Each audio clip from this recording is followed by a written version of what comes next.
Shri Krishna, Radhe Radhe friends. ભાઈ આપણું આજનું છે ને અધિક માસનું ભાણું છે, એમાં છે છોલે ચણા, જે તમને ઇન્સ્ટન્ટ બનાવતા શીખવાડું. ઇન્સ્ટન્ટ એટલે કે જો ભેગોવેલા હોય ને તો એને અલગ બોઇલ નથી કરવાના, અલગ ગ્રેવી નથી સાતરવાની.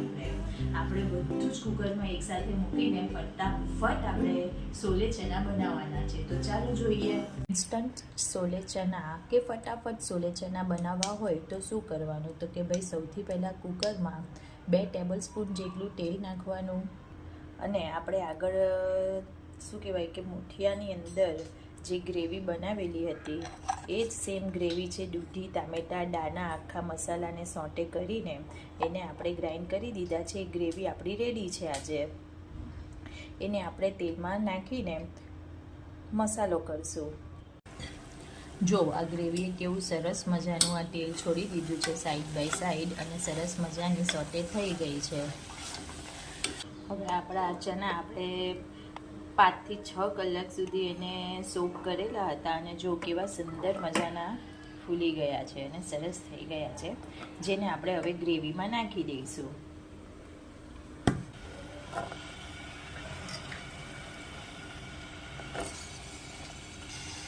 ચણા નાખી દીધા છે. હવે આપણે આ 1 ગ્લાસ જેટલું પાણી એમાં એડ કરીશું.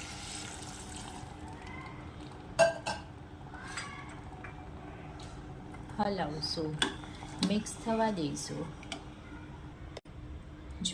જુઓ પાણી એડ થઈ ગયું છે. બસ આવી ક્વોન્ટિટી રાખવાની અને આ રીતે પાણી એડ કરવાનું આપણે, જેથી વધારે પાણી બહાર નહીં આવે, અને ઓછું હોય તો નીચે ચણા દાજી નહીં જાય.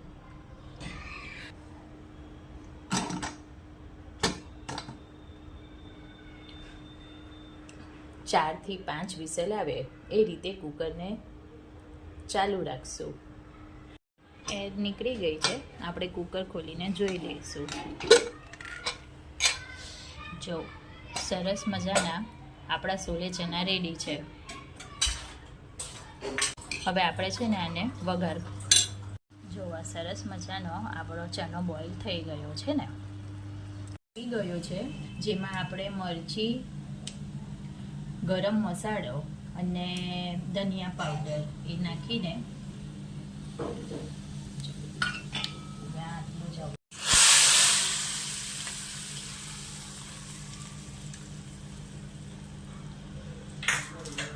સરસ મજાના આપણા છોલે રેડી છે, અને કોથમીર નાખીને શણગારી લઈશું. આજે આ છોલે ચણા સાથે આજે પરાઠા છે ટ્રાયેંગલ વાળા. ભાઈ તમે કયા કયા પરાઠા બનાવો છો કોમેન્ટમાં કરજો ને ભાઈ. જો આપણા છોલે ચણા રેડી છે, સરસ મજાના ચટાકેદાર.